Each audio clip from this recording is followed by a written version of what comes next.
Good evening, everyone. Hope y'all are doing well tonight. I hope everyone has had a good day. I hope everyone enjoyed the weekend. Hopefully you had some fun with the Super Bowl. I know it wasn't a great game to watch, but I don't know. I just hung out with my friends and had some fun, so that's all that matters, and I enjoyed myself doing that. So put this away while it's in front of me. But yeah, let's be careful with that. There we go. But yeah, so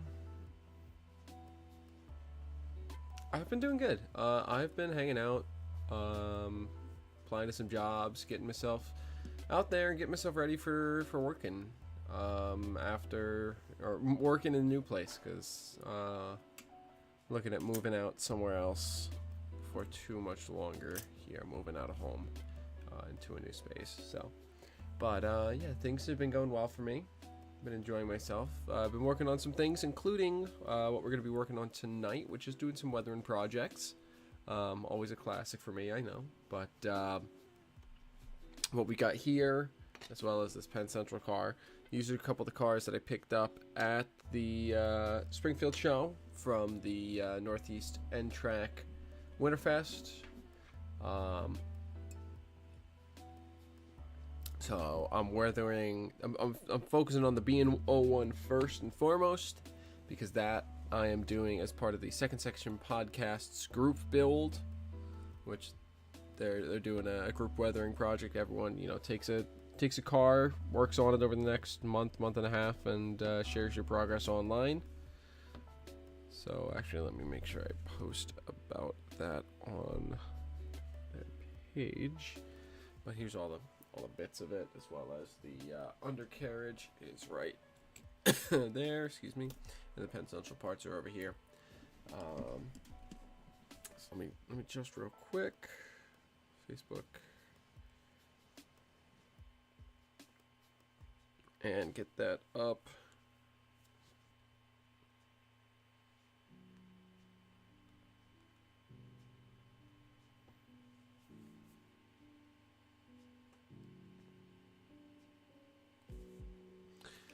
But yeah, so before we get into doing this, and I've got some backup projects if we run out of stuff to do in this, because I do want to do this properly and let the oil paint cure a bit.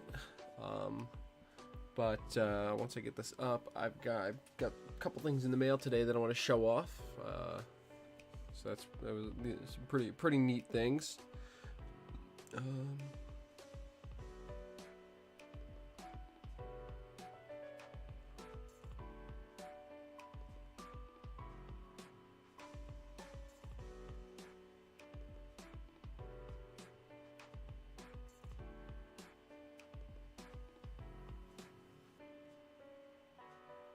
Oh my goodness, I am terrible at typing.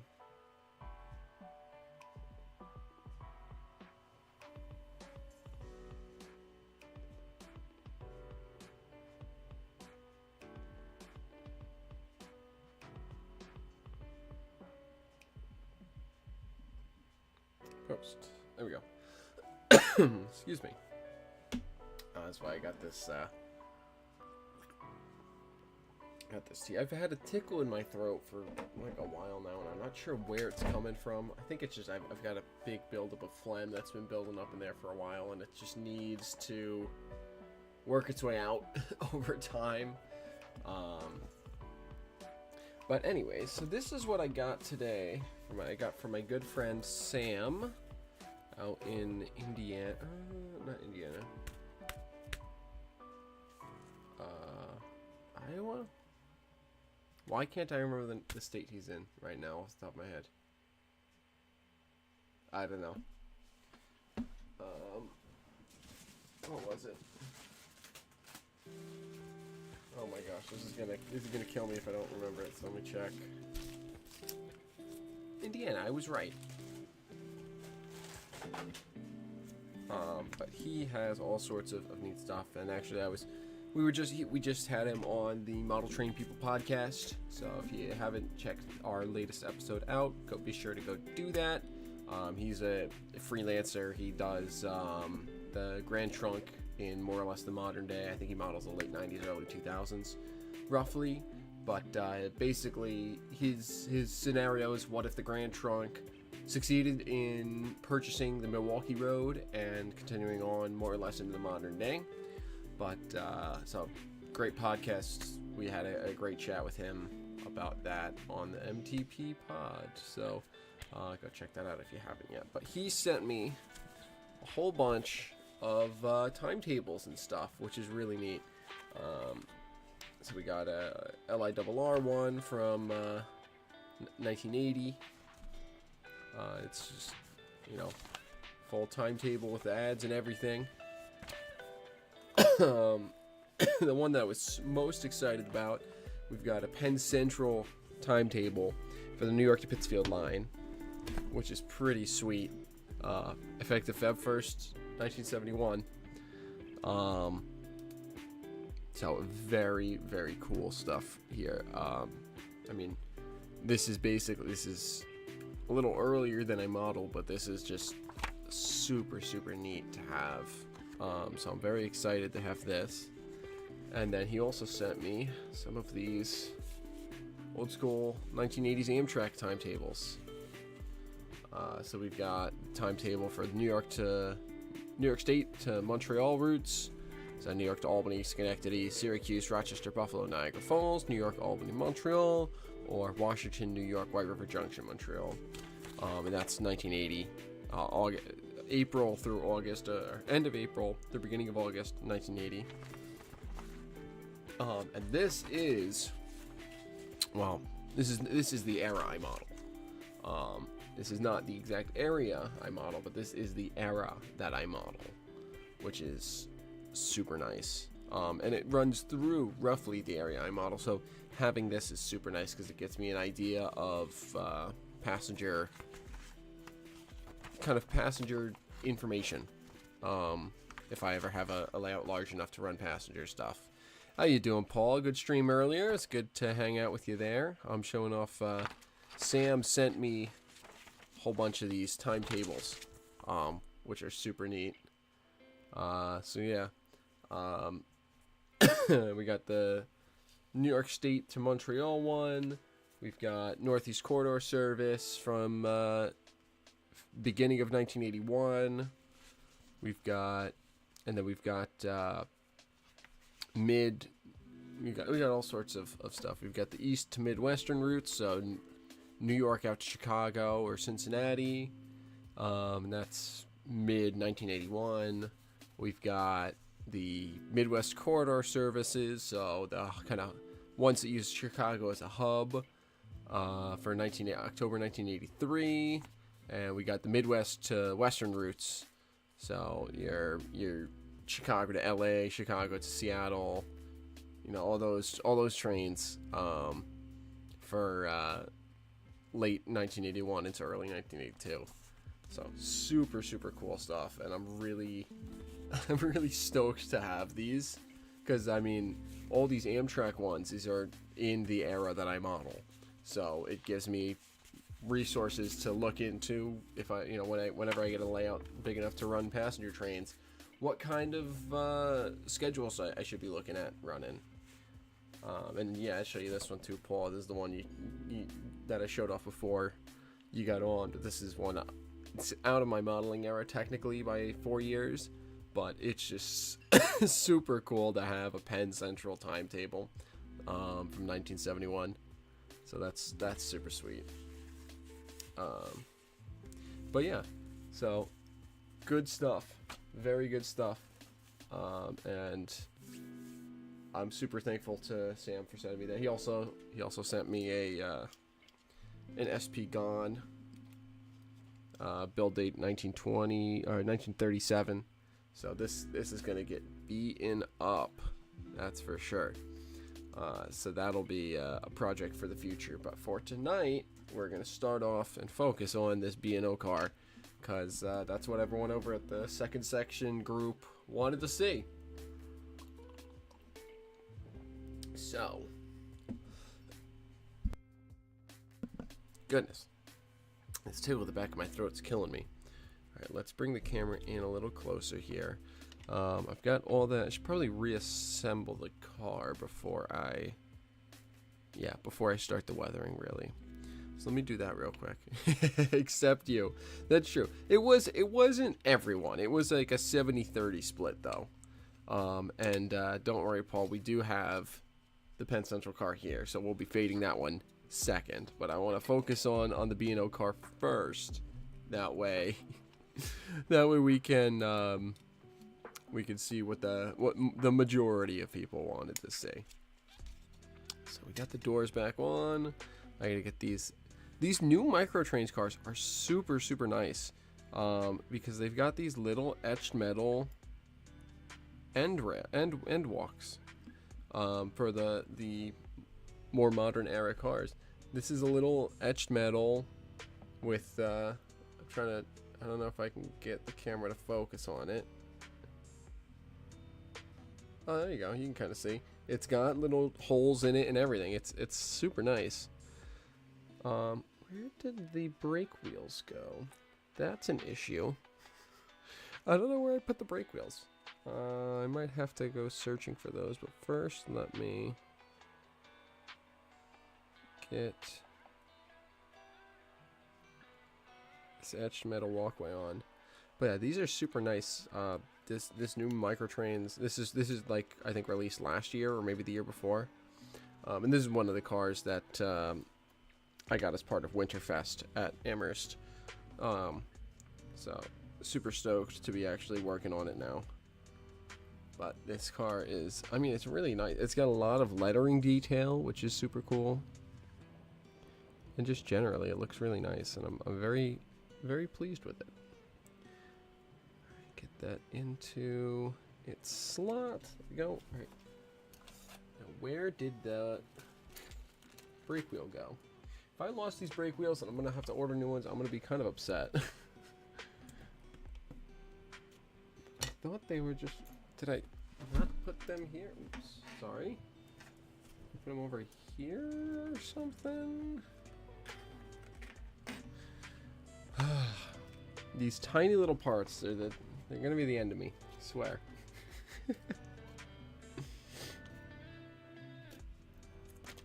I should have just stuck them to a little piece of tape and stuck them somewhere obvious, but I didn't. So now I'm on the hunt. On the hunt for tiny little brake wheels. At the end of the day, if I don't find them right now, it's not the end of the world. I can always go looking for them later and put them on later. But if I just want to, because I thought I put them right here with the rest of the parts, which means they should be fairly obvious here, at least theoretically. So if I spot them real quick, I'll grab them and throw them on there. If I don't, we'll move on without them, and I'll put them on later off stream and touch them up, because we're just going to start with the fading for tonight probably, and then maybe move to a locomotive.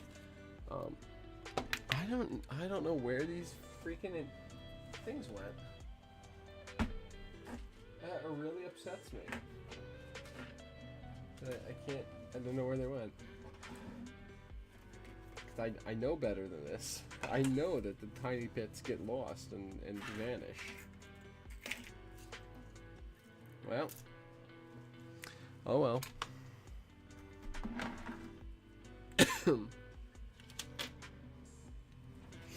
It's also very possible. I was cleaning up my desk earlier, and it's very possible that they got knocked somewhere and are now on the ground, or Lord knows where. Actually, let me do a quick peruse of the ground right here. But oh, I love the New Haven. And there we go. These are actually two very old locomotives. This is an Atlas U25B with a Cato drive from the late 80s, early 90s, I think. Something like that. And then this is a lifelike C424, representing a C425 of the New Haven from the 19 or from the like 02, 03 time period. So pretty old stuff. But I got decoders in both of them, and they're good runners, and they gotta look a little beaten down now. I'm just trying to find these brake wheels. If I don't find them in the next minute, I'm just gonna give up and circle back to them after the stream. But we're gonna get to the locomotives after we do some fading work on these boxcars. Maybe we'll see what the timing is like and how I'm feeling.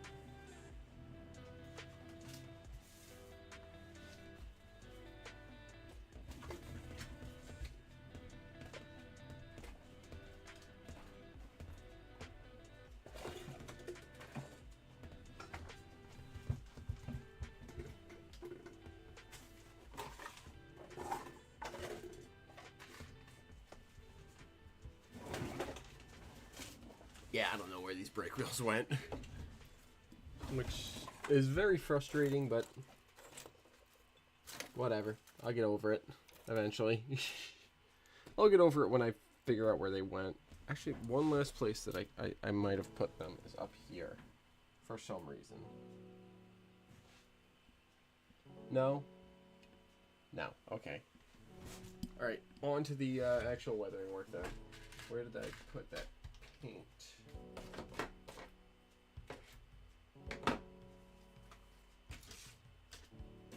Where did I put that? Oh, it's right in front of me. Yeah, that's fair. That is very fair. They're definitely. I mean, there's not a ton of locomotives out there for the New Haven. But it's starting the availability's starting to get there, which is very nice. I like the I like the Maybrick line, and specifically the next time I build a layout, it's going to be based on the Poughkeepsie branch, the Poughkeepsie Hospital. Excuse me, the Poughkeepsie Hospital branch. Just because it's close to home for me, and you know, I fell in love with the New Haven as I was spending countless hours volunteering at the Hopewell Depot through high school. So I fell in love with the road there, and you know, it's stuck with me ever since. But I also, you know, obviously have the freelance BNCCS, and the history there is basically that the BNCCS became the mandated operators of the New Haven after the McGuinness presidency. The ICC basically said, all right, this smaller road is now going to be the mandated operators of the New Haven. That way, traffic into and out of New England and through southern New England keeps flowing. Excuse me. So then the New Haven runs its own railroad under the BNCCS through I think it was 82 that I had them officially merge in my history. So I may be modeling well into the, you know, basically the end of the Penn Central era and the beginning of the Conrail era. But I still keep my New Haven stuff around by just making these little tweaks in history. Pardon. So that's kind of the deal there. But yeah, I love the New Haven. And actually, Paul, this would probably make you pretty happy. But once I'm kind of done with this slew of projects, my next project that I want to work on is I want to take a Dash 7, probably a B30, but maybe a B23, and paint it into the black and orange Alpert scheme, because I think that would be sick.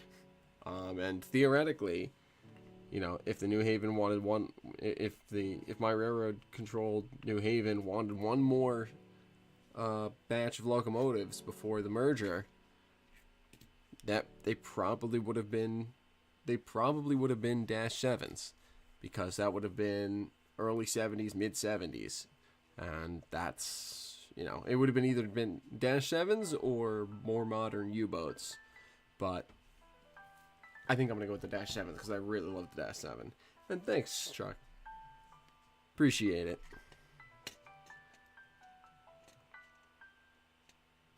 New Haven Jeep 40s? What? Alright, well now I have to look this up.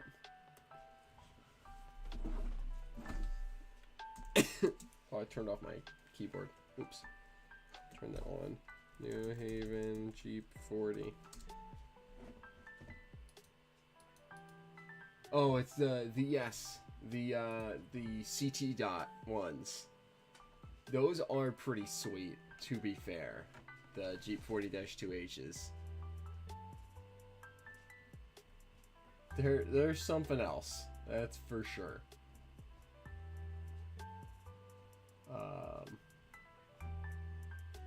I like honestly, I like the Jeep 40-2Hs. I don't like, hey Kyle, what I don't like is the, I think it's the BL20. Yeah. The Metro North BL20s, which is a Brooklyn, what is it? I don't know. It's like some rebuild Jeep type road switcher. And it is in like some faux New Haven scheme, and it's just, ugh. I don't love that one, that's for sure. The Jeep 40-2Hs actually use the proper McGinnis scheme, like was on the Alco units and the FL9s, so that I don't mind. This is just like some made up stuff that's weird. Anyways, so we're gonna start fading this car. Do I have paper towel here? Yes, I do. Let me like clump it. It's all clumped up with the rust wash I had the other day. Yes, yeah, I love the Naugatuck Heritage like tribute cars are really neat. Let me pull it up.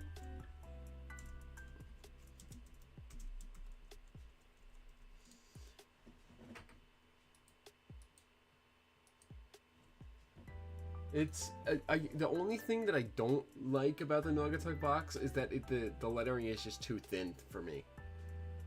I wish it was that nice thick block lettering like was on the actual New Haven, but it's still really neat, and I certainly appreciate it. Alright, so let's get some of this white oil paint on there.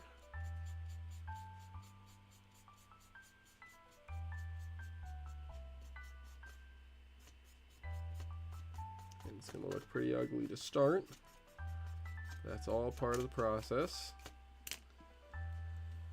Take a softer brush. And we blend.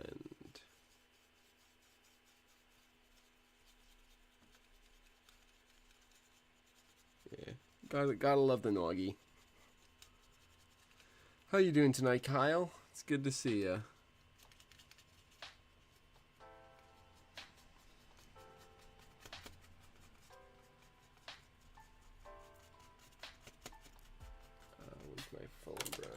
Go.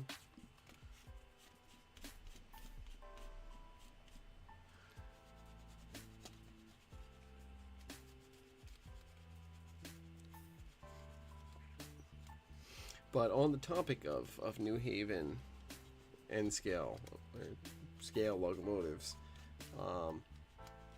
I am very excited. Atlas is coming out with a re-release of, I think it's actually a new tooling, but it's basically the old lifelike C424s. So I'm very excited for that. I'm gonna have to buy some, and they're doing it with their master line, you know, sound and everything, which is super sweet. Good to hear. Good to hear, Kyle. Doing good. Had a fun night last night, hanging out with friends. I had a Super Bowl party. Didn't really watch the game. Apparently, it was a little bit of a mess of a game. But yeah, so I'm doing quite well. Um, I'm glad to hear that you're doing the same. Excuse me. A little too much paint on there, so let's just take a little off with the thinner.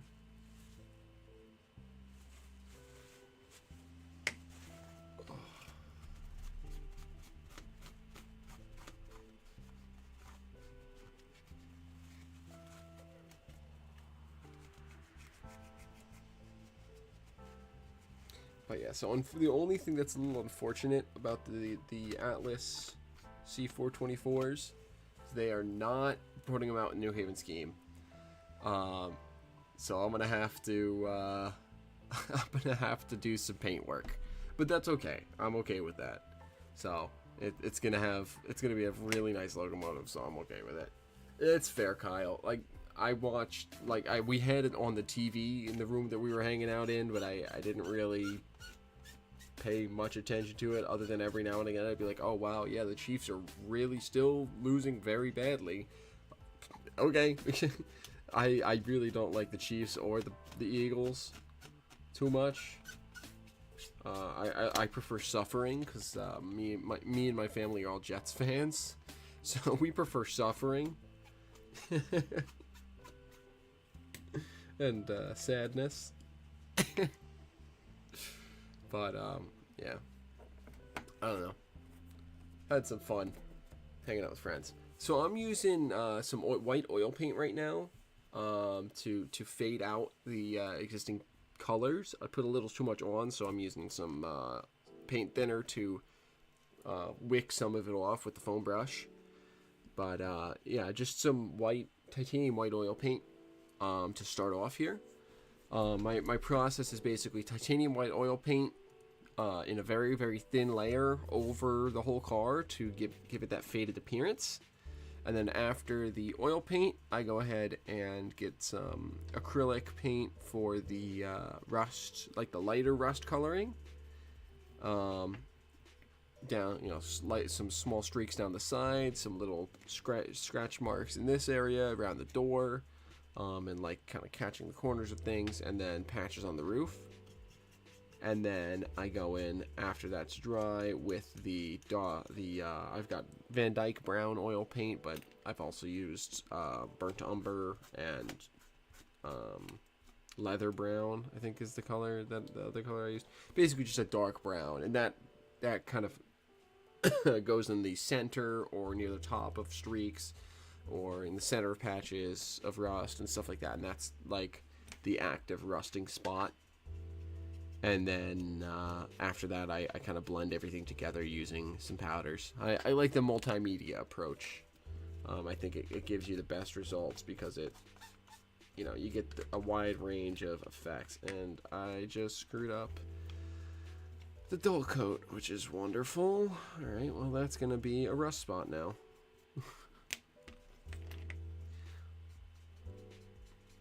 Normally, I'd pull up a reference image, but right now I'm just kind of starting, and now that's definitely gonna have to be a rust spot because that's gonna have to be hidden. It's the nice thing about weathering is you can hide your mistakes real nice and easy.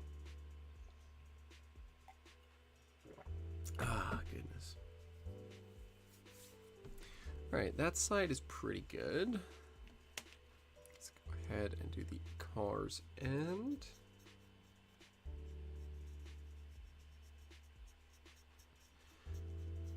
Yeah, so I typically really enjoy using the oil paint because it's very nice to work with. The only issue is that sometimes it can build up very quickly, and then you kind of have to clear it off. And so it can be a little bit of a nuisance sometimes, but it's alright. I've kind of honed this process through watching various tutorials and reading various articles and trying various techniques over the past... Lord, how long have I been weathering? I mean, really, I've been kind of honing this technique over the past 4 years or so, but... Oh, well, thanks, Truckit. I try my best here. But, yeah, I've been kind of honing this over the past this technique over the past 4 years or so. But I've been weathering for 8 or 9 years now. I've been in the hobby for 13, so, and it was not too long after I got in N scale that I started trying weathering. And I started with powders, just like taking artists' pastel sticks and shaving them down and just going crazy. And then from there, I moved on to paints, and I way overdid it, like basically everyone does when they're first getting into weathering. But eventually I've kind of reined it back in, and then I learned how to use oil paints, and that's really, once I started really kind of combining all these techniques, is when I came to really have some nice skill, in my opinion. I don't know, I think I'm pretty good anyway. Yeah, I like I said, I still use acrylic. Oils is really nice, especially for streaking, like rust streaks and rust spots and stuff like that, because it pulls very nicely. It has a lot of play.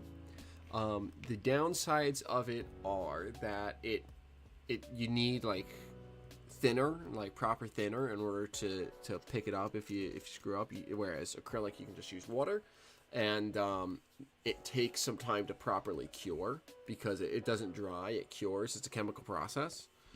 And if you don't let it cure fully before sealing it or before adding another layer of paint on top or anything, you run the risk of having the whatever you put on top craze and come up.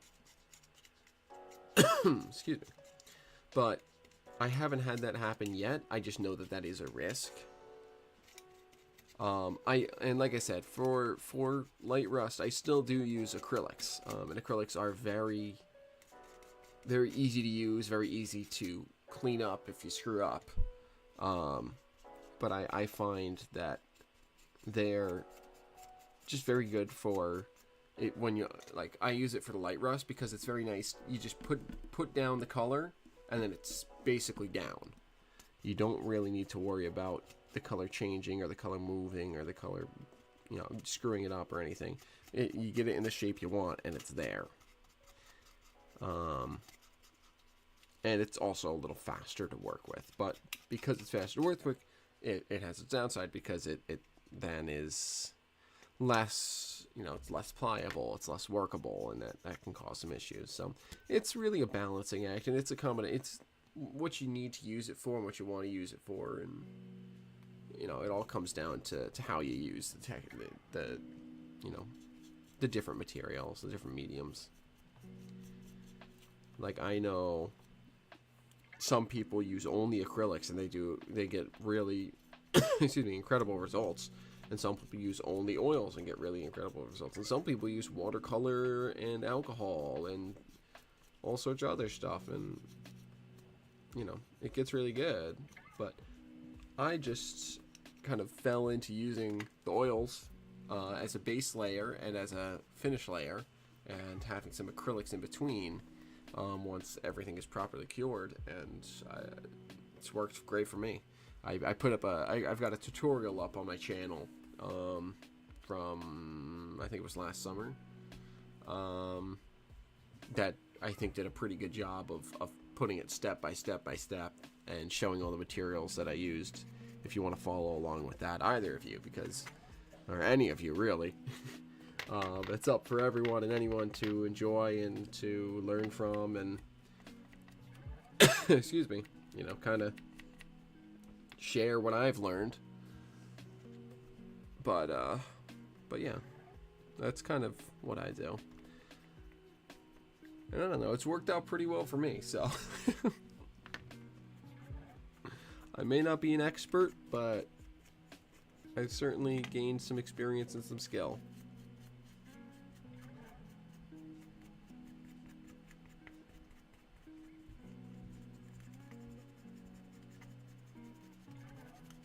A Rob Arsenault, I am not, but I'm decent.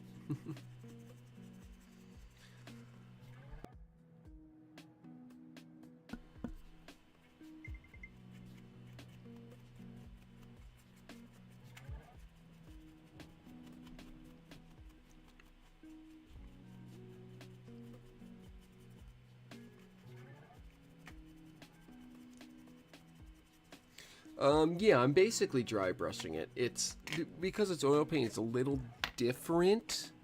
But basically, it's effectively dry brushing. Yeah. It just goes a lot longer than it would with acrylic because it's so workable. But yeah, basically just dry brushing it on. Maybe slightly more than a traditional dry brush technique on the brush, but that's the right idea. Yeah. And then, and sometimes I'll have too much on there and I'll use this foam brush to kind of pick some of it up. Actually, this foam brush has a little bit of the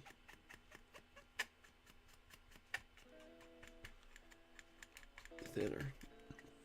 Yeah, having foam brushes, especially when you're working with the oils, having foam brushes around, super helpful because it's a nice wide surface to pull all the oil around. Yeah, that is something I was running into for a little while.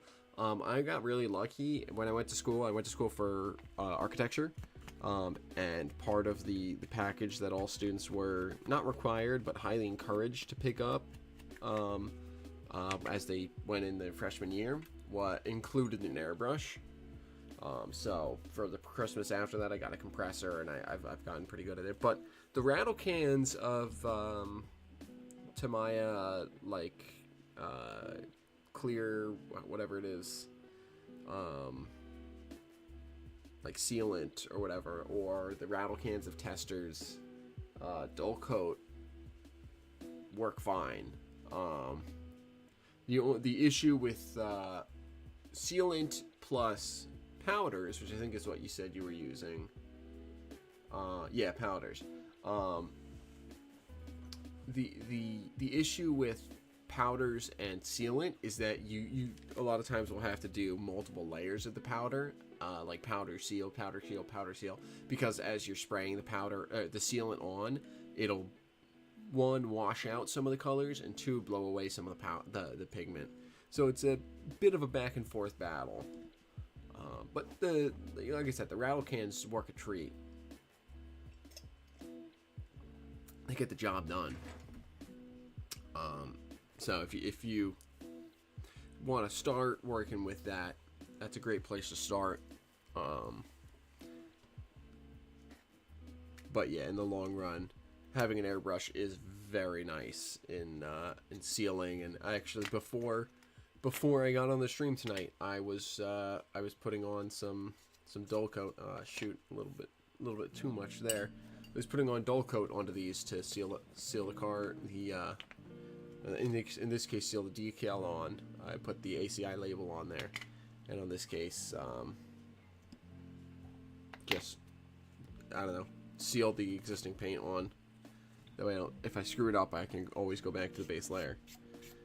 But yeah, you can pick them up at most hobby stores, whether it's Tamiya or whether it's Testers or whether it's whatever, any sort of like lacquer, clear lacquer or clear sealant or dull coat or any of that. It does the job. I used that for a while to seal in my weathering jobs when I was younger. I'm just trying to clean up some of this the excess dull coat that I've got on here right now is what I'm working on. I've got this basically to spray the dull coat on, because the dull coat comes in a little bottle, where did I put it? Up here. It comes in the little, I'm showing my mic as if my mic could see. No, it comes in a little glass bottle, and so I mixed it about 50-50 with the just some odorless paint thinner that I picked up at Hobby Lobby. But because that's part of the mix, now that I have access on here, I can just use the paint thinner to lift up some of this excess, which is very nice, because I just put a little too much on there. Yeah, that's basically what I've what I'm working on here, except I'm going to use some more paint because I like things to be a little heavier. But that works a treat as well. If you just add a thin layer of the paint and then powder on top, the paint will give a little bit of grip to the powder, which is nice.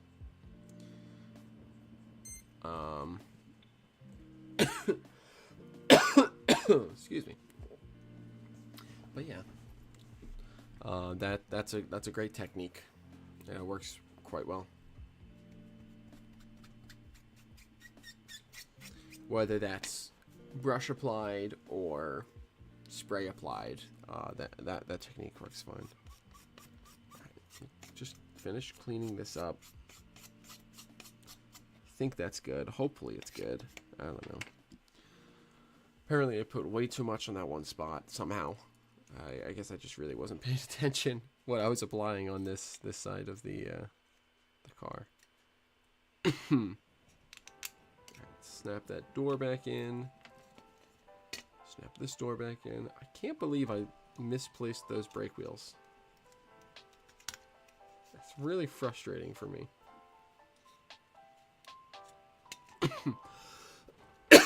Oh geez, I put way too much on the end too. Dear Lord. I am participating in that, yeah. So this B&O car that I just put the oil paint on, that's gonna be part of that. And the Penn Central car I'm doing for fun.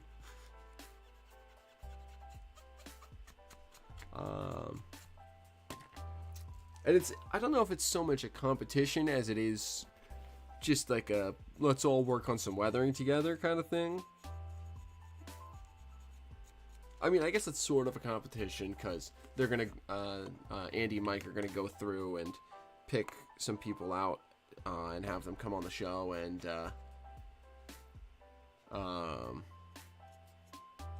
share their techniques. But yeah.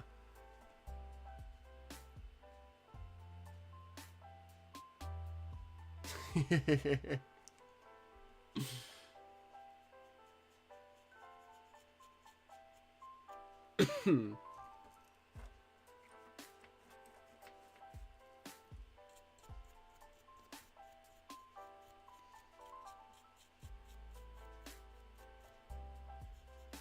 don't know how on earth I got so much dull coat on this area. Excuse me. I don't know how I did that, but whatever. In any case, let's get these walkways on the ends of the car. Where did my tweezers just go? There it is. The ADHD just putting stuff down everywhere is really getting to me tonight. Let's see, I need this end first because that's the piece that I've got. Yeah, I'm really a fan of these new Microtrains cars. This is it's got these nice etched metal walkways on the ends of the cars, and it's perfect for me. It comes with no roof walk. It comes with lowered brake gear. Super nice. And that was not the best of maneuvers I've ever made, but these cars are really nice. And I mean, well, I got them for free because not free because I got them as part of participating in the Northeast N-Tracks Winterfest at Amherst. But I think they're pretty affordable. I think they're like $25, $20. So that's pretty good. I might honestly pick up another couple of these because they're really nice and they perfectly fit the era that I model. Yeah, there we go.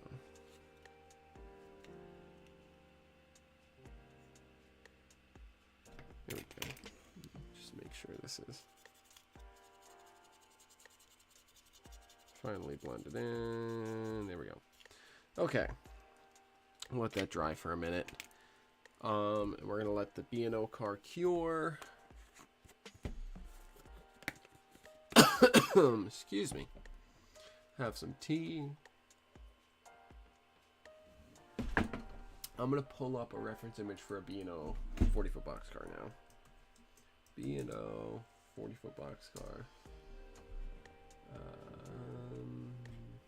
Actually, let me go to Railroad. Where is it? Where's Railroad Image Archives? Your Picture Archives. That's the one. If you're ever weathering and you want some some great reference images, railroadpicturearchives.net. Be amazing resource. Amazing resource. Let's see. B&O. AR type list. I think this is a XM boxcar. Yep, XM. So I'm looking for class. Okay, never mind. I guess I'm looking for class A boxcar. Oh, absolutely, Kyle. It's just such a good resource. I'm so glad that they went in and updated the site and made it more smooth and made it upgraded the servers so that it actually runs nice now. Because it used to be such a bear to go through, but it was still worth doing because it was just so good. But now with the upgraded servers, it runs a lot nicer. So, right, where? Good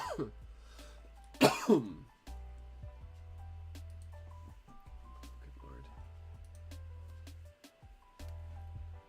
See, I want 100 per page. Let me find boxcars.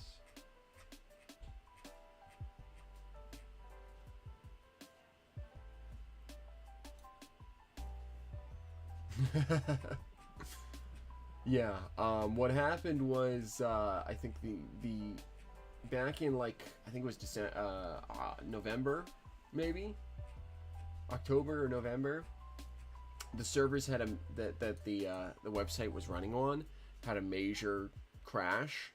Like, it ruined the servers, so they kind of had to, the guy who is running it, so the original guy who started the site passed away back in 2020 or 2021 or something like that, I think. So now his friend is running it, and basically this guy wasn't really, like, it was running fine, so he was just kind of working to keep it alive. And then when it crashed and, like, fully was gone for a bit, he took that as an opportunity to, update the systems and really get things into a more modern state. What number are we looking for? 4600 series. 460,000 series. Thanks for subbing, Chuck. Welcome to the community. Glad you decided to hop in. Hope that you stick around for a while. And hope you enjoy what you see.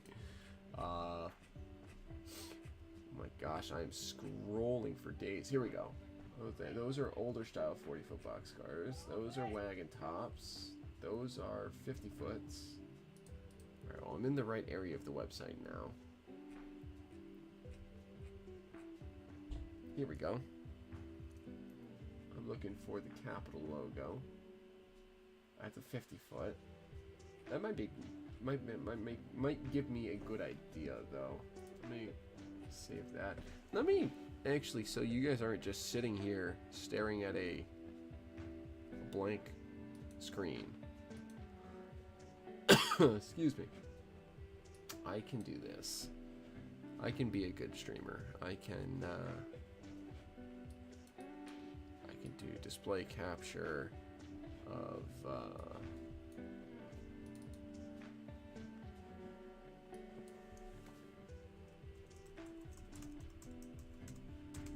what I'm doing. That way you can actually see what's happening and not just be staring at a screen and listening to me scroll forever. I want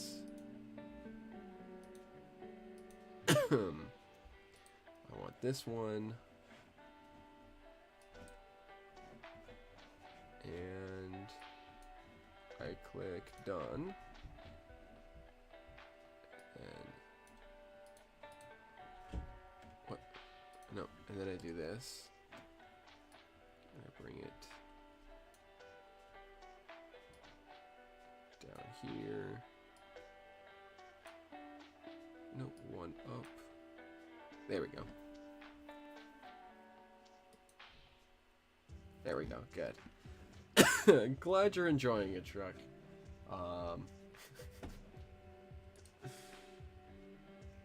Alright. So we're just scrolling through the site here trying to find 40-foot boxcars. So we've gone past them. 47s. 47s. Caledonia. 46s. Oh, here we go. Perfect. That's exactly the type of car I'm looking at. 463. This is like 50 numbers away. This is exactly what I was looking for. Perfect. Oh, and of course now that no, goodness. Now that it's I should have done this before, because now that I have a good reference image here, I know that I put the ACI label in the wrong place. It should be up here. Oh well. You win some, you lose some, I guess. But perfect. So that is, let me do this. Oh, no, that's not what I wanted to do.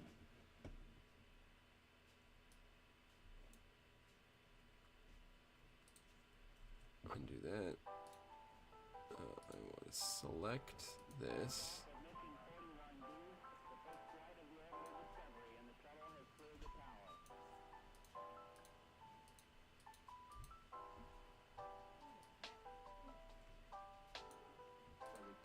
Oh my gosh, why is the program just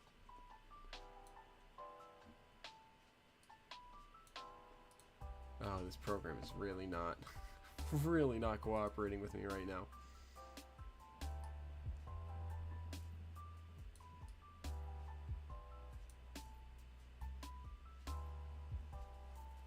I mean, yeah, that's basically I'm in the same era, man.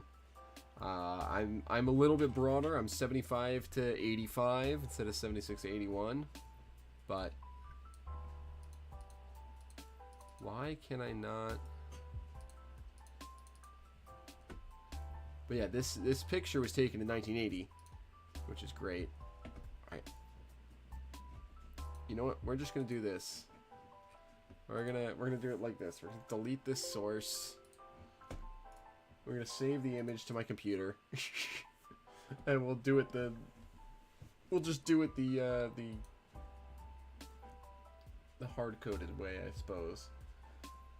Goodness Lord, save.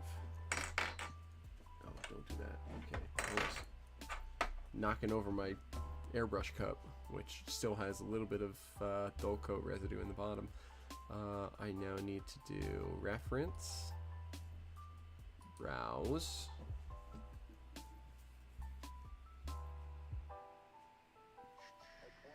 Where is the reference image that I just saved?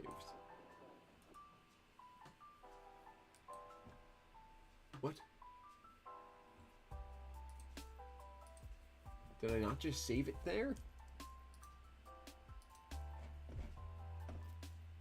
What on earth? Why is that? Why am I having such a hard time getting this image to show up on my screen?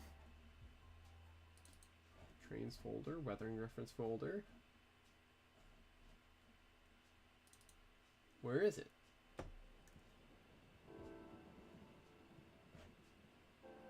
It's not here. Why is it not here? I just saved it.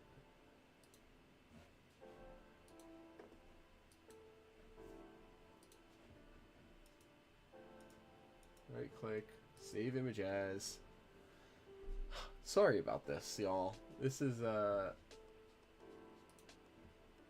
don't know why this is being such a nightmare. Why is it taking so long to download this image?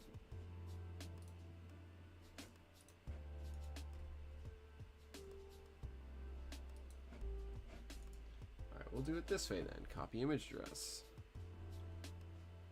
We'll try doing it this way.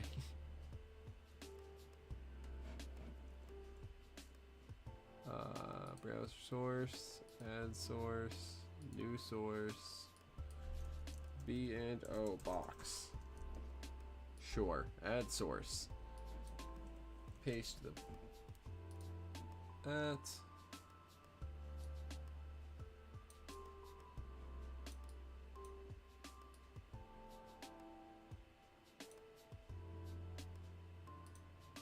There it is. Thank you. Thank you, computer, for finally working with me. I'm not quite sure how to help you with that. Beautiful. Okay. Now that we have gotten through that nightmare, let's quickly fade. Oh my gosh, it's still not working. All right. You know what? This Penn Central car is going to have to wait. Sorry, Paul. Penn Central car is going to wait. I'm going to need to do some real cleanup work on the dull coat that I did, because apparently I did a terrible job of applying it.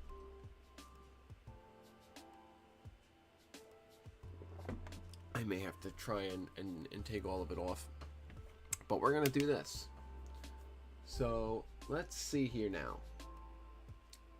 What is going to be our next step? So our next step, my next step normally would be some light rust coloring, but honestly there's not much of it on this in this reference image. This reference image is pretty dark rusty, pretty darkly rusted. Well, I suppose there's a little bit. All right, we're gonna make a darker rust mix than I normally would out of my acrylic paints. We're gonna do just the starting layers here of this, and then we'll see where we're at, and maybe I'll jump over to the New Haven to get some fading done on that. New Haven power.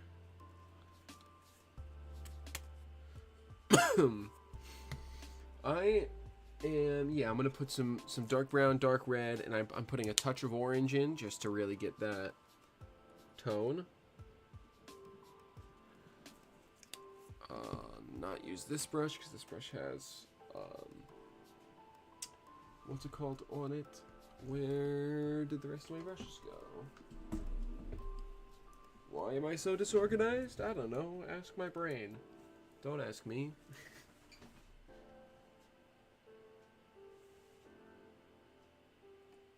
Where did I just... my brushes were here. Like, I don't know, 2 hours ago. Where are they? Oh, I put them over there. Why did I put them over here? Again. Ask my brain, don't ask me. Let's not dox myself. Yeah, the train gnomes, they'll get you. That's where my uncoupling pick went. It was in here the whole time. Let's grab these brushes out. I'm going to leave the rest of my brushes somewhere where I can access them without moving around. All right, let's see if I got the mixture right here.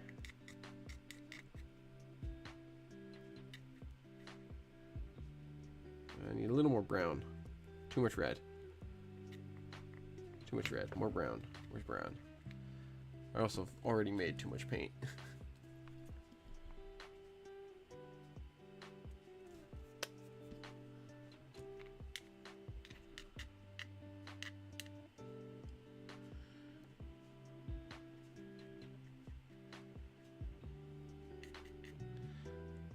Yeah, ketchup color. Now we're doing a little better. We're more of a maroon. Do I have a darker brown? I don't know if I do. A touch of black. That's a good idea. Black's right here. Yeah, that's a smart. That's smart. Just a hint. Just to bring the overall tone down.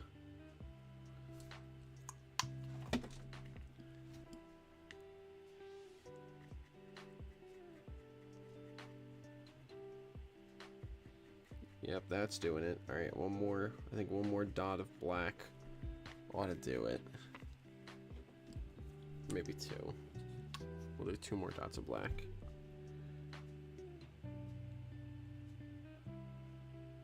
There we go. I've used way too much paint.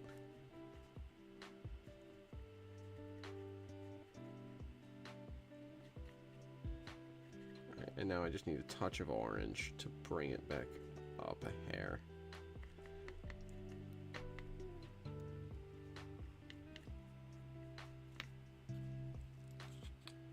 I should really save this. I should put this in a little container after I'm done with it.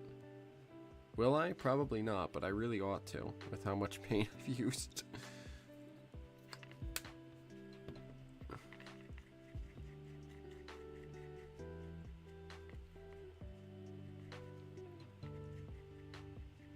There we go, just to warm it up a touch, and that is pretty good.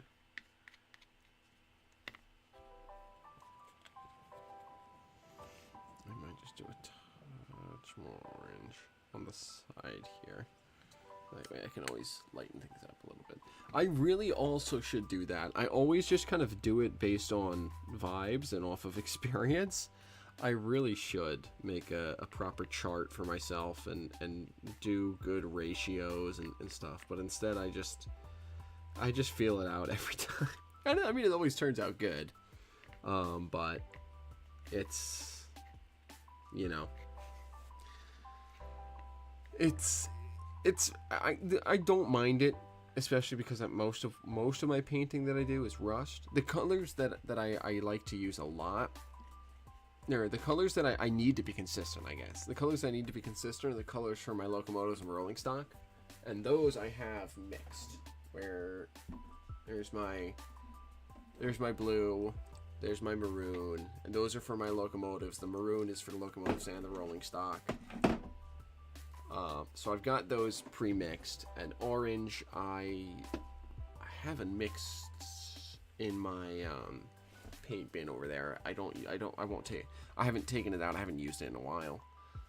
But I've got orange striping on my locomotives. So that's usually, those are the only things that I have pre-mixed. And well, that's not true, because I also have a boxcar brown mixed right here, which funnily enough was from, I mixed this up and made it airbrush.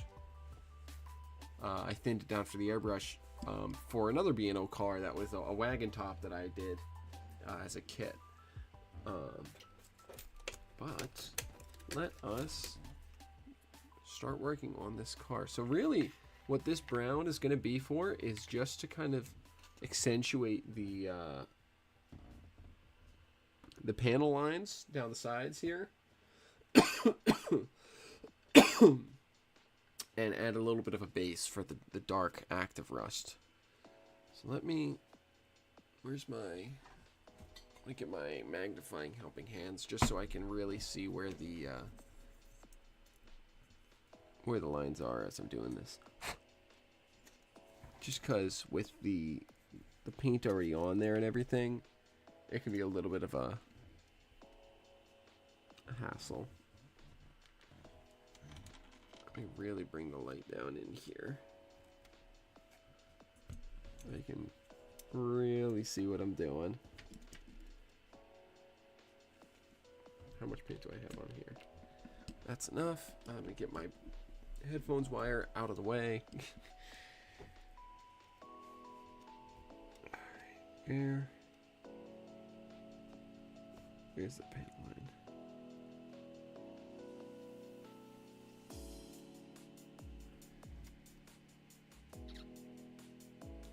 I'm not too worried that I'm going overboard here because since it's acrylic, it's very easy to wipe off. I'll take a little bit of water. Where'd my water go? There it is. Take just a little bit of water and just clean that up real quick.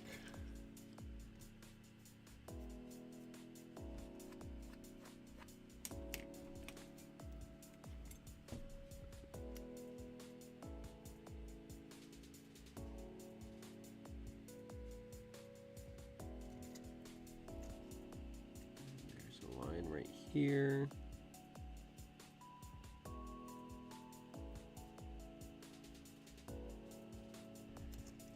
And there's a line right here. Oops. Up there.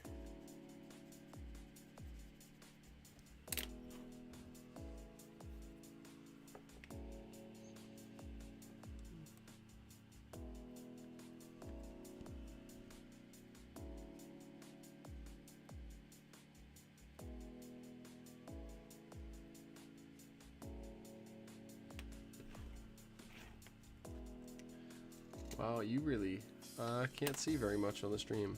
Let me bring the camera down in closer so you can actually see what I'm working on here.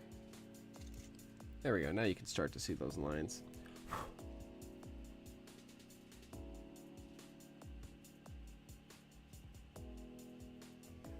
I think what I'm going to do is I'm going to make a light wash for the door.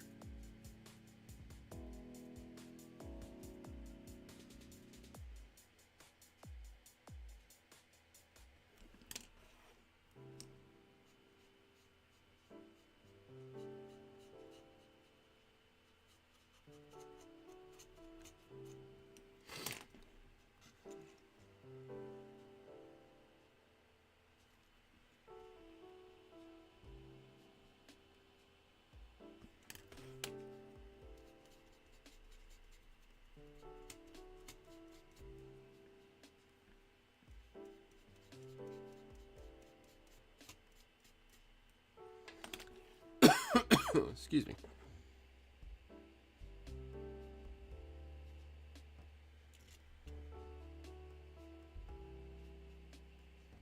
Okay, a little more paint on my brush, and I'm using my nice thin brush here.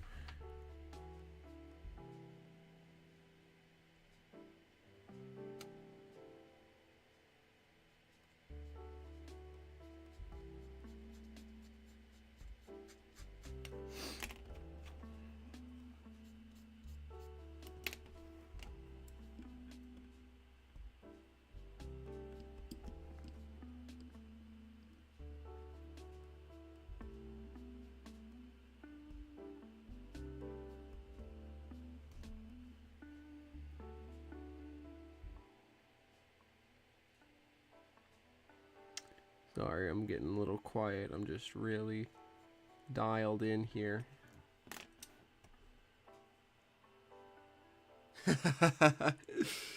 Yeah, well, we'll see. When I posted my picture during the to show during the show on last I guess that was last Tuesday. No.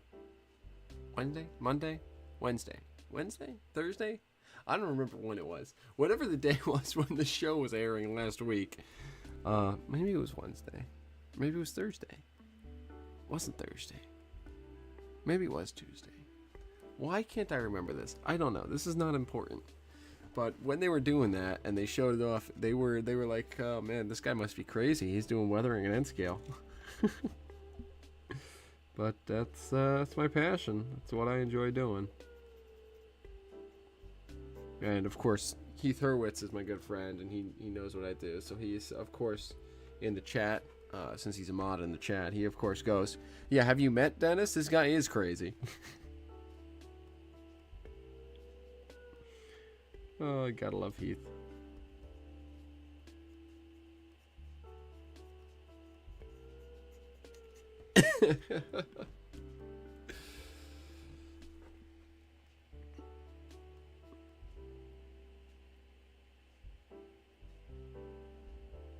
The thing is about weathering an N scale is really the techniques and everything apply the same as they would in all the other scales. You just need a little more precision in applying them, and a little more patience in applying them.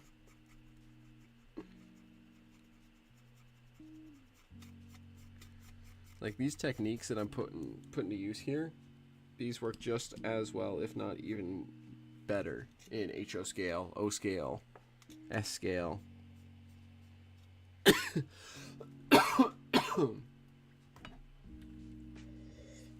The difference with N scale is you just got to be real precise with how you're applying them.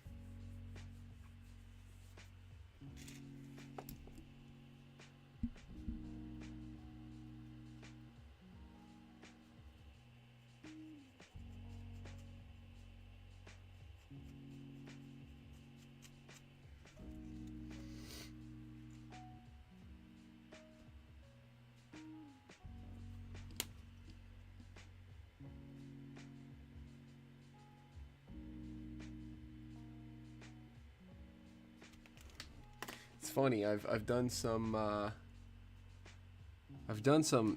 weathering in HO scale for some of my friends, and it's like, oh man, it's a lot easier. But also, I'm afraid that I sometimes go a little overboard because I'm like, oh, I can do so much more. Just found the podcast and designed your layout. Nice. If you want to talk high cubes, you also gotta, I don't know if you've found the Around the Layout podcast, but the guy who runs that one, Ray Arnott, big fan of 50-foot high cubes. But also that's another good podcast. Both Second Section and Around the Layout are both really great shows. They're different, which is nice. Around the Layout, Ray takes people and really kind of walks through their journey and what they do in the hobby, and his tagline is where model railroaders come to tell their stories. Whereas Mike and Andy over at the Second Section, they kind of show off people's skills and what people are doing, and you know, they have the audio visual media going for them and the live aspect of it, which really sets them apart. So both a great couple of shows. But yeah, welcome to the world, dude. Welcome into this awesome world called model railroading. Like I was saying earlier, I've been an avid model railroader for about 13 years now. And it's a great place to be part of. There's a lot of really great people in it. Yeah, there's some people that, you know, have some quirks to them, we'll say, and that's all we'll say. I put up a post on my channel, and we'll leave it at that, on my community tab, and that expresses my feelings on that, all that I'm willing to go into. But there are also a lot of really genuinely really good people in this hobby, in this community, that do some really awesome things for the community. So welcome into it, dude, and glad to have you. We're all glad to have you here, I'll tell you that. The more people, the merrier. We're gonna fill in some of this with some paint and then water it down to give it a nice wash.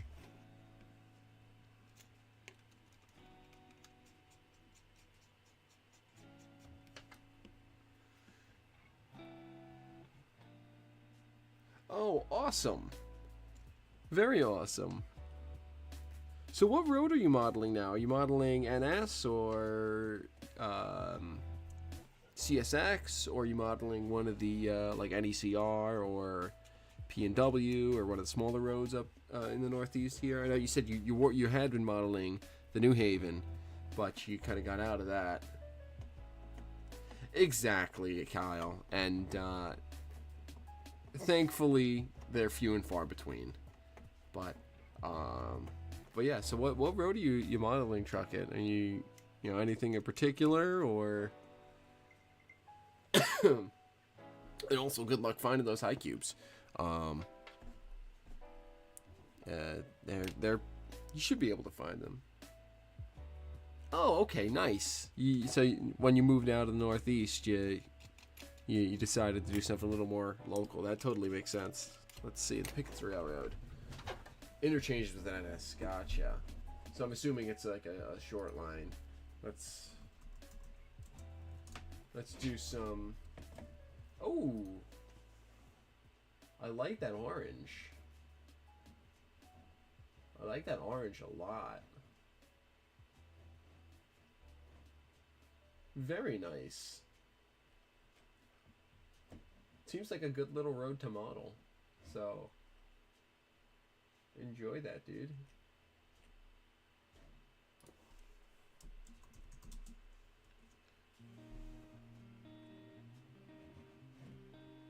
And yeah, good luck finding those, yeah. Good luck finding those high cubes.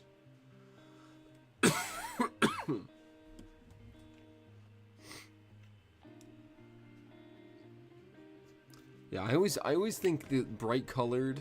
I mean, maybe it's the weathering brain that I've got, but I always really like enjoy brightly colored locomotives. And again, maybe it's because my brain, I go, ooh, those will weather really good. But yeah, I looked up Pickens Railroad -8s, and it looks like it's literally in a YN3, but they just painted over the CSX boxcar. So that makes it very easy to model. You just, I mean, you get some if you want tips on if you want a tip on how to get lettering off of a factory lettered locomotive, you get some microscale microsol, soak a paper towel in it, put the paper towel on top of the lettering, let it sit for half an hour, 40 minutes, take the paper towel off, and just rub at it with a eraser, and that should get the graphics right off of there. And that should get you pretty much exactly what you need in order to model that -8. But that's a nice. I always appreciate a good little short line. It's good stuff.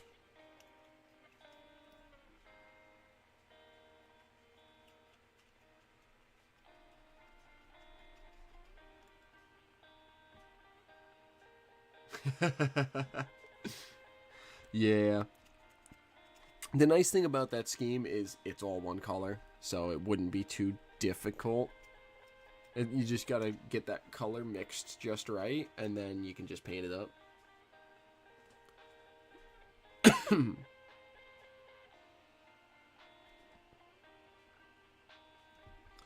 And then it's a matter of getting some decals. But you can talk to there are people who will help you with that. Jim at Highball Graphics or Chris at PDC. So certainly a fun future project if you ever decide to go into that. I'm excuse me, a big fan of custom paint and custom lettering and everything myself. Here we go. Here's one of my first custom paint jobs. Oh, absolutely, Kyle. You can get just about any paint scheme or any locomotive in the last 30, 40 years on a short line. A link, do I have a link page for like stuff that I do, or are you looking for a link to like one of those decal people? There's my BNCCS custom painted 40-2, by the way. Shush, go away. If you're looking for links to Highball Graphics. Highball Graphics is just highballgraphics.com. That's easy.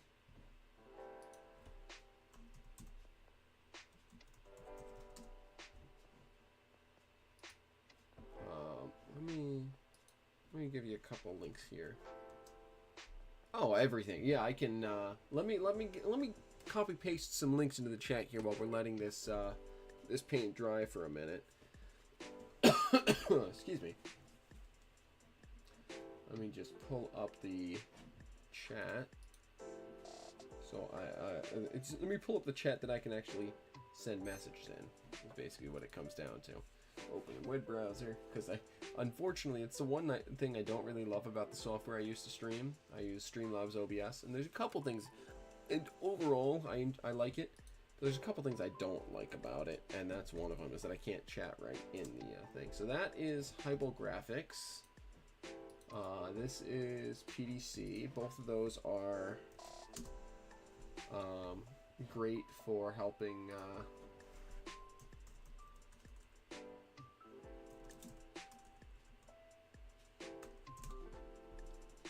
you with decals and graphics and stuff. Oops.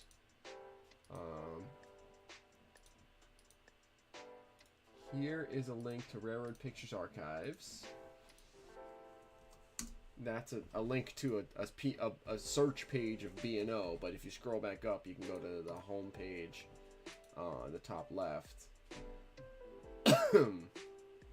And then from there, on the left side, there's the search and all of that. And then around layout was the other one that I wanted to bring up for you. There is Ray's website, and he's got links to all of his various platforms and everything through there. So I think that was all the things I brought up. If I missed something, let me know, and I'll grab that for you. But yeah.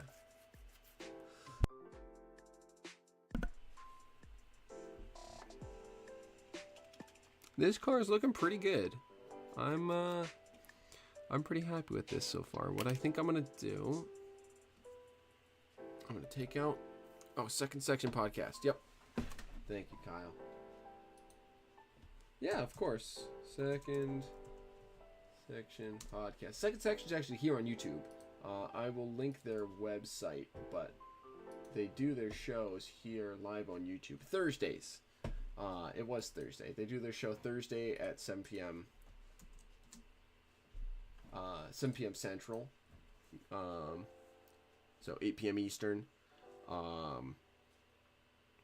Usually it's every other Thursday, but they did one last week and they're doing another one this week as well. But they're great people too. And they're actually the reason why I'm working on this B&O car right now. Yeah. Really great guys. Really great people.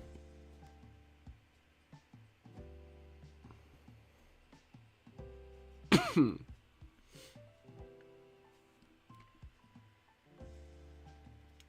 a little more of this rust around the edges of this door.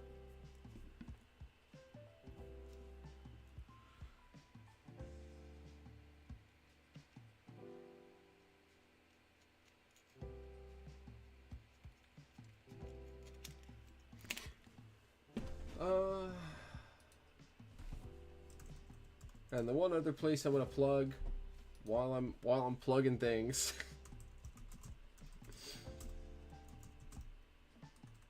is my community, model train people. I believe that should be the link.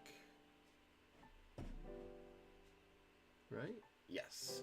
So I'm part of a podcast that we just started back in December here. Basically, Model Train People is a community that we put together about a year ago now for young model railroaders on the younger side of things, to have a place to hang out in Discord, talk to each other, share what we're working on, and have our own space in the hobby.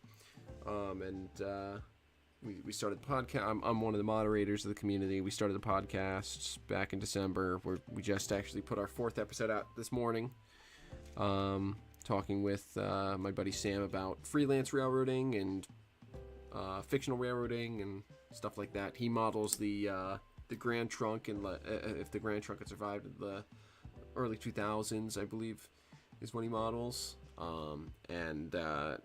Like if it had successfully purchased the Milwaukee Road and going from there, and had a great chat. But that's all I'll plug for now. I'm sure I'll plug more things in the future because I've got a lot of friends in the space that all deserve all the love and support that you can give them. But some great people there. A bunch of really great content creators. Jimmy's great. DIY Digital. That's fine. The rough guideline that we set for that community is we aim to cater to modelers under 40, but we've got some people in their mid 40s, late 40s in there. We don't discriminate, but it's kind of geared towards people in their 20s and 30s and teens. That's what we kind of built the community around, is with those age groups in mind. So you'd fit right in.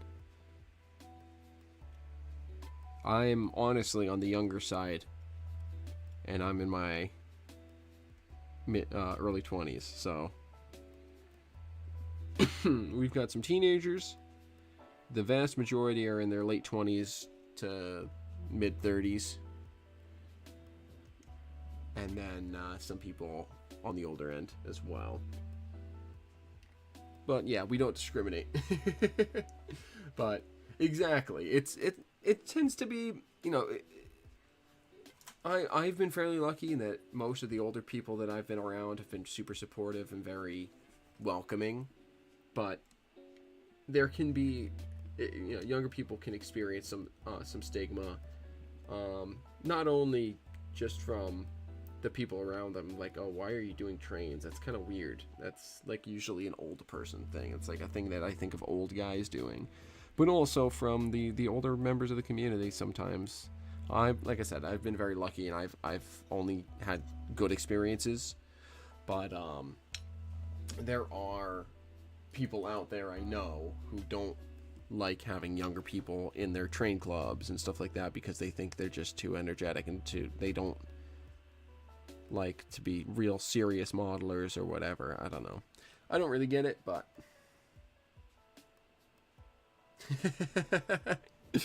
yeah. And again, feel free to check them out. Don't feel don't feel like you have an obligation to subscribe or anything. If you do, you're growing a great community. But if you don't enjoy the content or anything, no harm, no foul. But as someone who's been a part of the community for almost a year now, we're doing some pretty awesome things there. And actually, just later this month, not this upcoming Friday, but the Friday after that Friday and Saturday, the 21st into the 22nd, we're doing a 24-hour live stream in that community to raise money for the Children's Hospital of Philadelphia. We are doing a 24-hour fundraiser live stream. We do have a community Discord, Truck It. That's the primary place where we hang out, is in the Discord server. We've actually got I think 215, 216 members. So it's very active in there. So it's super nice. I think the Discord is linked on the channel, I believe. And if not, then it should be linked in the description of the videos, maybe? I don't remember. We have all the social medias. We've got a Facebook page. We've got an Instagram page. I think we have a TikTok. I don't know. I'm not really on TikTok.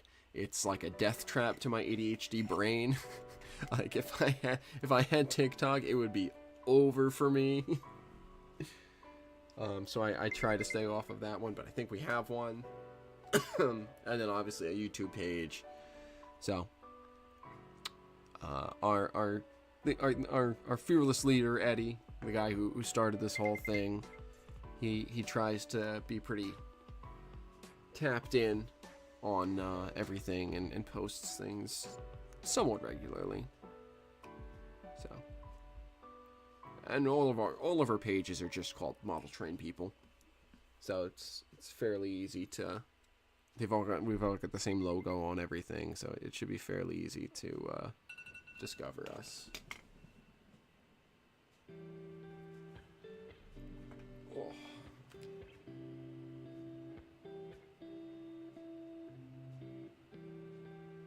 Sorry. Blood sugar alarm's going off. Blood sugar's too high. Needed a little more.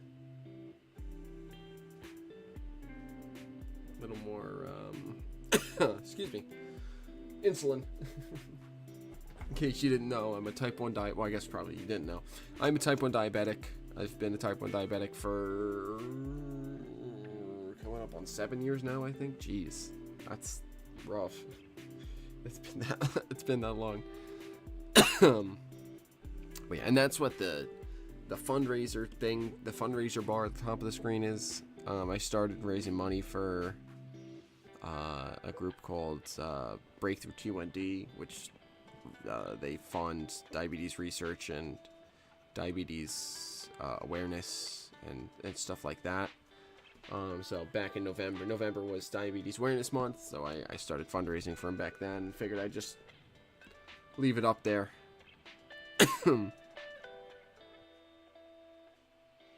Gotcha.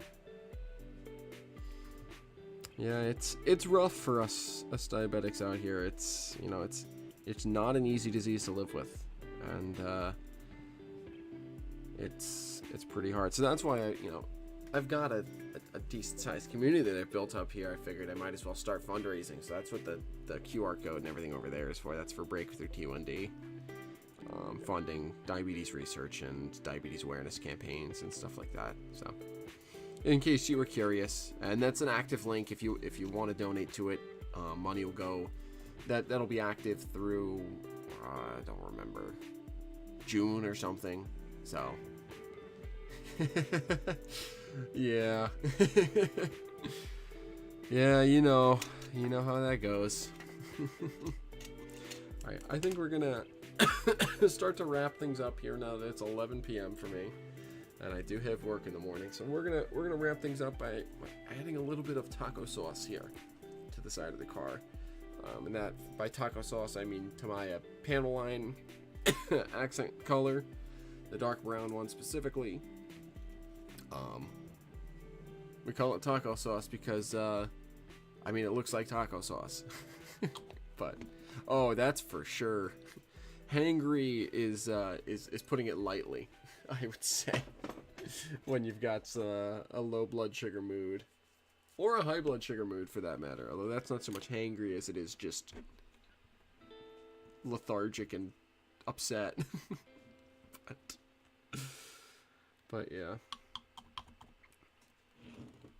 So we're gonna put a little bit of taco sauce on here to finish out the night, and the taco sauce is a panel liner, so I just kind of have to put it in the corners, and it's very thin, so the capillary action will draw it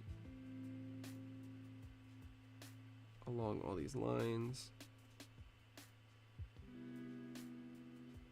Shoot.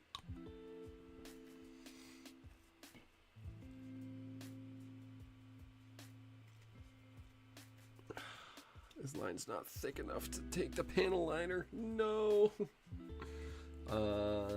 Where did I put my thinner? There it is. Let me take the thinner quickly before it fully dries on. Clean off this brush. Excuse me. But yeah, so that's what the deal with all that is, and the diabetes and whatnot. It stinks, but you gotta live with it. Yeah, you gotta keep moving and keep enjoying your life.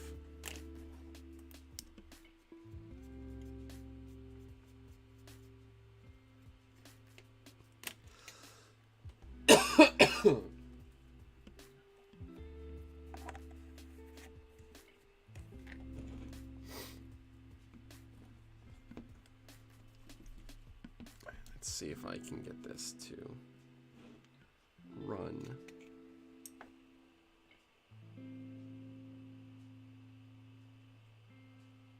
Nope, it's not running.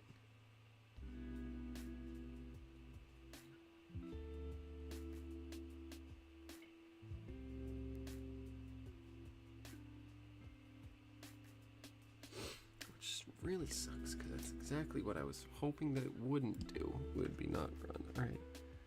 Oh.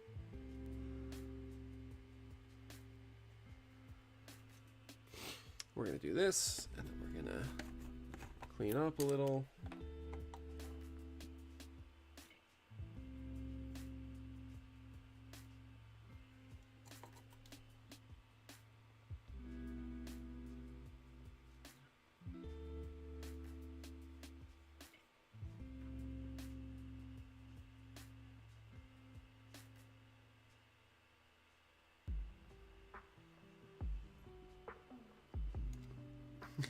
Blow on it could work, but I think thinning it is going to work a little better.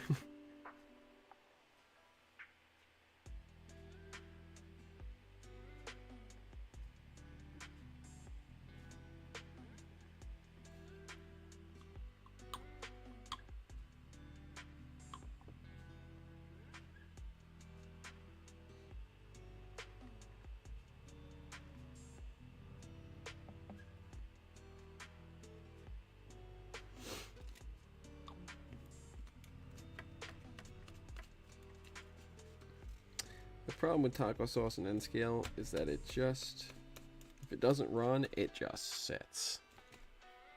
And you gotta be real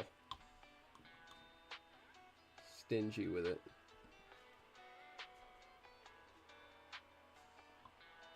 Let's try this.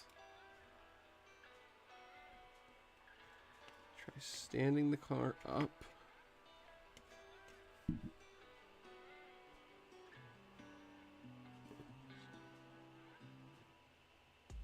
Letting it run. There we go.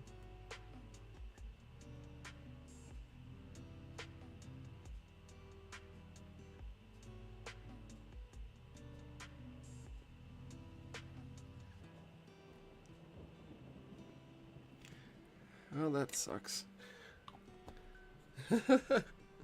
Alright, quickly. Oh, shoot, too much.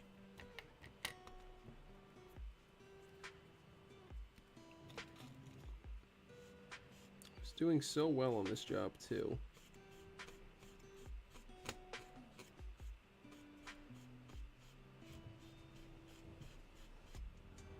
There we go.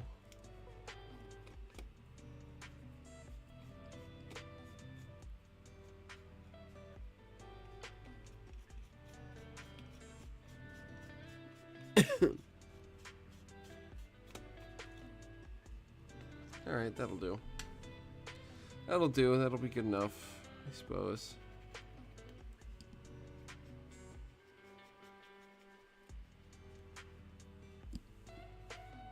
Let me clean this mess up that I've made now.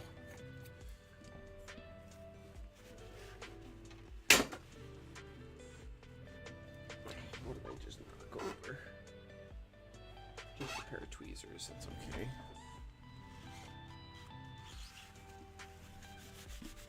Yeah, this is not good. Less than ideal, shall we say.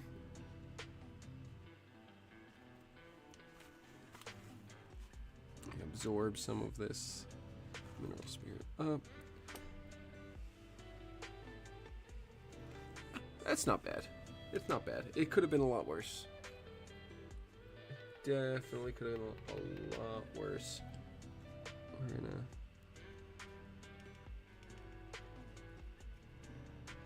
just dirty this door up a little, and there we go. And now it's fine. So there's the one side of the car. Not done yet, but more done. And just to, not everything. Not everything. Mostly just the panel liner. I Control Z'd on. I saved a lot of it. I salvaged a lot of it. You can see the streak lines down each of the panel lines on the side of the car still. If I see, so it's still pretty good. And there's still more steps to do. The job is not complete. I still got to run down each of those lines with my dark oil paints, but that'll be a job for another day. And of course there's still the car ends, which I did, which are not bad. So but yeah, that's pretty good. It's pretty good as a starting point to show you. Let's see, what's a good, there we go. So this is what I'm hoping the roof might wind up looking like. This is a roof that I did for actually, obviously it's not going to look quite like this because this is a unpainted metal roof, but this is, I did this as part of a tips and tricks mini clinic that's going to be part of the Northeast region of the NMRA's virtual convention in March. So I got to finish this video up and get it sent to them so that they can include it. But that's going to be a brief thing about, just like a 5-10 minute thing about how to weather boxcar roofs, because it's something that a lot of people neglect, and it's something that I have gotten quite good at over the years. So I've just got to do this roof, and then that video will be done and ready to go, and I can send it out to them. But yeah, so that's the B&O car. I think we're gonna wrap things up there for the night before I screw anything else up through tiredness. Because I'm definitely feeling a little bit sleepy right now. I'm feeling the hours kick in, the hours of the day. But I'm very happy with how this has come out so far. And I know it's just going to keep getting better as I keep adding layers, because weathering is all about layering effect on effect on effect on effect on effect, and that's how you get something to look really good. I mean, this, when I showed, going back to this roof, this is let's see, this is a wash over everything, I believe, then acrylic paint, then oil paint, then panel liner, then 2 layers of powder. So that's what, 1, 2, 3, 4, that's 6 layers of weathering on this roof to get to that point. So it's like everything that's worth doing, it's a process. It's something that takes time to do and steps to get to, but we'll get there. So that's the B&O car for the night. We'll wrap up there. I'll probably keep working on it off stream, and I'll come back and maybe finish it up next week on stream. We'll see. We'll see where I get to. We'll see how this week goes. But thanks for tuning in, guys. Truckett, thanks for joining the community here. I hope you guys have enjoyed me screwing around with weathering, I guess. But it's good to have you guys here to chat as I'm working. And I hope you enjoy coming along with me and watching me as I work. Because I know I enjoy having you all here to chat with as I go. So thanks so much for tuning in tonight. I hope you guys have a wonderful evening. And yeah, I'll see you guys on the next track.